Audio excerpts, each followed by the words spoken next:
section. We start with his size and length. Standing 6'6", 343 pounds. This is a big, massive, mammoth man with 35-inch arms. Tells you all you need to know in terms of size and length and why those are pros for him at the next level.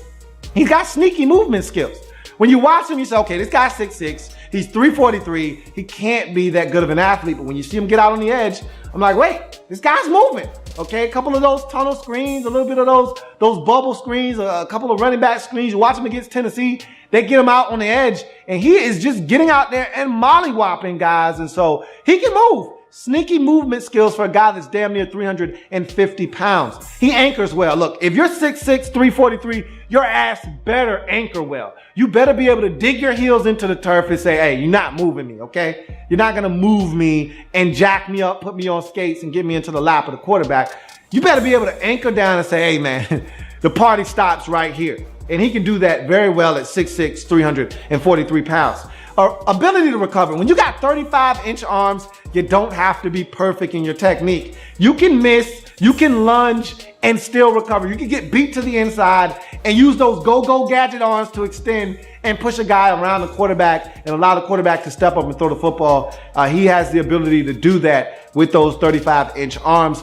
Flexibility, not necessarily from the collegiate level. He didn't play multiple positions while at Florida, but I think that at the next level, you're going to have to use this guy as a guard, I think.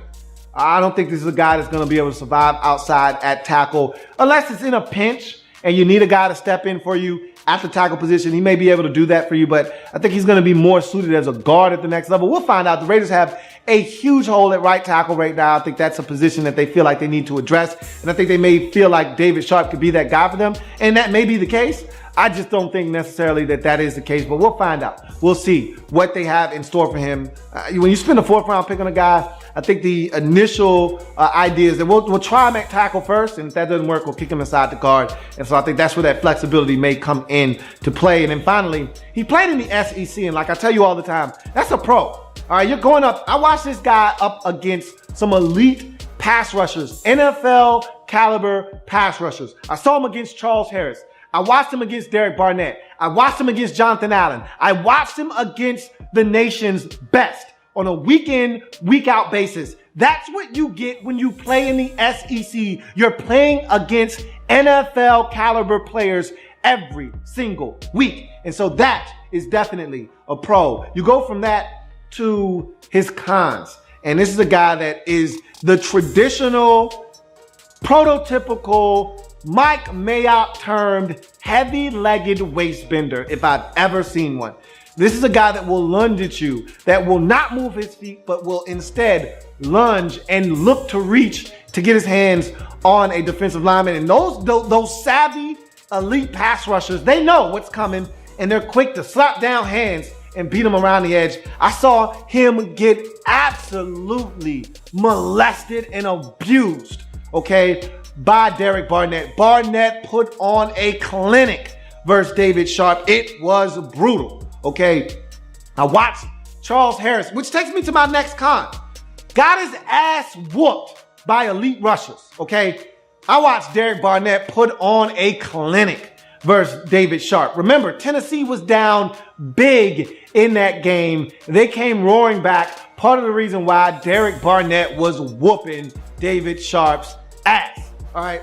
Then I watched him. I thought he was okay versus Charles Harris, but Harris put a mean spin move on him, ducked around the corner on him another time, beat him to the quarterback. So he had his problems with Charles Harris as well. And then I watched him against Alabama. I thought he was actually okay versus Alabama, but he looked slow against Alabama in that football game. But nonetheless, I just feel like he's not a guy that's going to be able to survive on the outside, which is my final con with him. He's not quick enough to survive on the outside, I don't think, at the next level. And you know what I look at him as? I look at him as a guy that you drafted last year out of LSU, out of the SEC. Same size, same type of football player. He looks like a clone of Vidal Alexander. I'm like, didn't you go to that well last year? How were those results for you? Okay, he looks, he feels, he smells like Vidal Alexander from last year.